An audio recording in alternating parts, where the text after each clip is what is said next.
Goodly greetings and a most cordial welcome to Call the WordSmith YouTube channel. Today, we find ourselves returning to the exquisite company of Lucy Thomas, and she graces the hallowed ambience of the Theatre Royal Drury Lane with a live rendition of the immortal Beauty and the Beast, which is one of my absolute favorites. So if you find yourself enthralled within this auditory reverie, do not hesitate to indulge in the customary tokens of appreciation, like, comment, share, and subscribe so that you may remain entwined within this ever-growing tapestry of musical exploration. And should you wish to support the continued crafting of these analyses and reactions, you may do so via Patreon, PayPal, Buy Me a Coffee, Super Thanks, or by becoming a YouTube channel member, like these folks here on screen. All links reside most conveniently in the description below, and a massive thank you once again to everyone who has contributed to this channel thus far.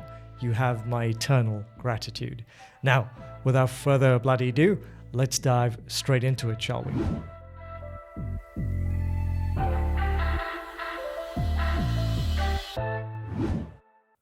Okay, so Lucy Thomas, Beauty and the Beast. It's been a month since I last reacted to her.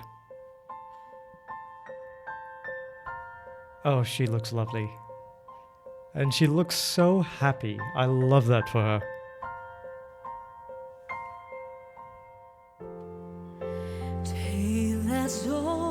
This time just hits the spot, doesn't it? true as it can be. Oh, the vibrato.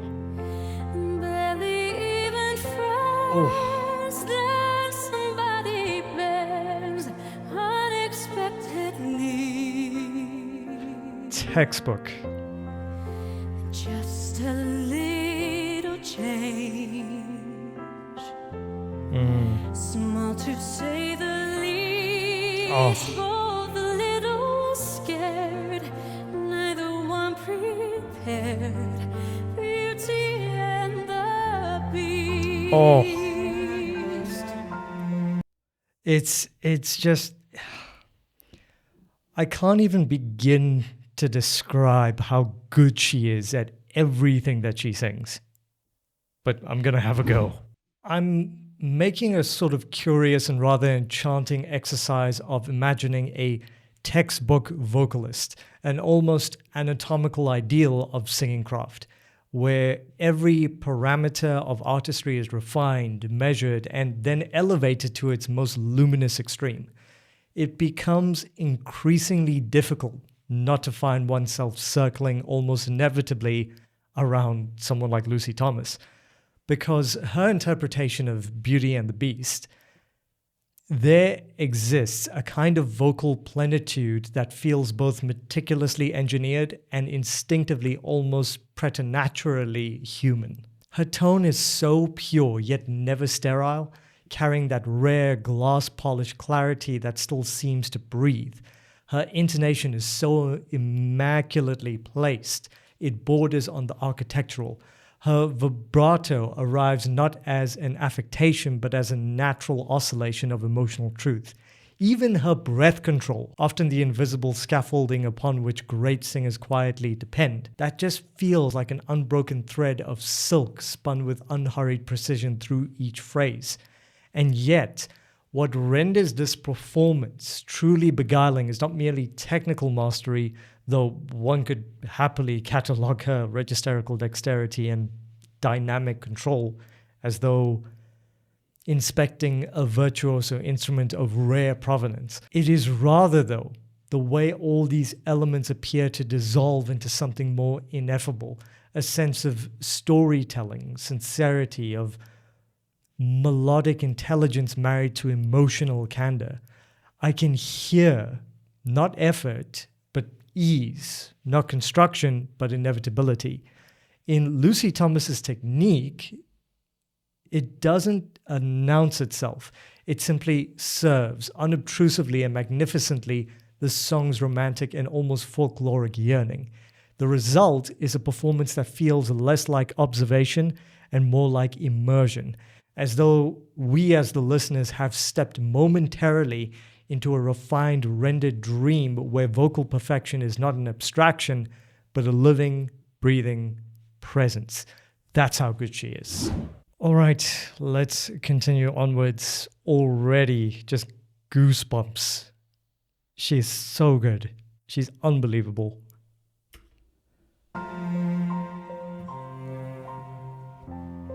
Is this where she performed Don't Cry For Me, Argentina? Ever just the same. Oh.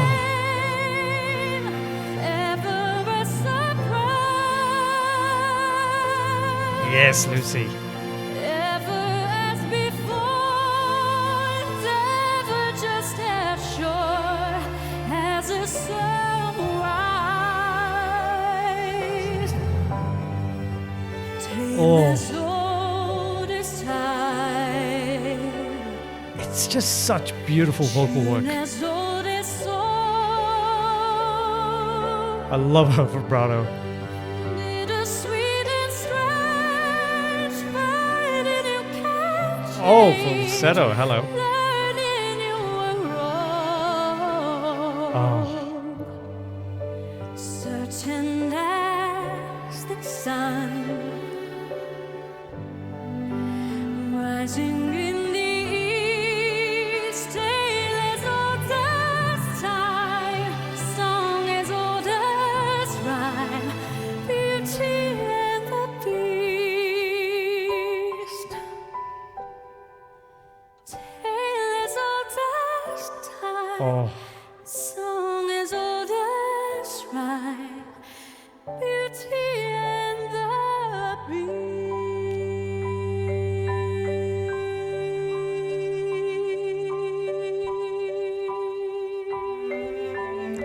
Good breath control.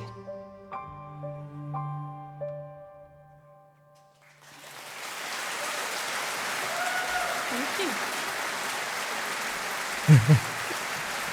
No, madam. Thank you. Bloody hell. She really is one of the best female vocalists I have ever heard. It's just pure perfection every time. I just so want to do more from her catalog because there's so many good things that vocalists can learn from, and just, well, everything. And everything about her is just progressing. It's just getting better. She is still very, very young. I think she's in her early 20s, if I'm not mistaken. And she's now branching out, and I hope, with all sincerity and genuine applause, that she conquers the musical stage, because she has everything that she needs to do so. All right, but anyway, some final thoughts, so let's get into that. You see, for me, listening to that performance, there's the true paradox of possessing such formidable vocal mastery is not in truth or the accumulation of those finely honed, orally exquisite disciplines like tone, intonation, breath control, the seamless negotiation of registers. Though each of these in isolation is a feat worthy of admiration in its own right, I grant you. Rather, the far more elusive artistry lies in discernment, in the almost philosophical question of when to deploy such capabilities, and perhaps more crucially, when to gently withhold them in service of something greater than display. Because, for me at least, in this rendition of this particular song, one senses a kind of rare interpretive intelligence at work, an almost dramaturgical sensitivity that understands singing not as exhibition, but as narrative stewardship. The danger for a vocalist of such pristine technical capacity is always the temptation toward ornamentation for its own sake, toward the seductive gleam of excess. Yet here, restraint becomes its own kind of virtuosity. Each nuance feels placed with intention, each swell of emotion calibrated not to dazzle, but to deepen the song's emotional architecture.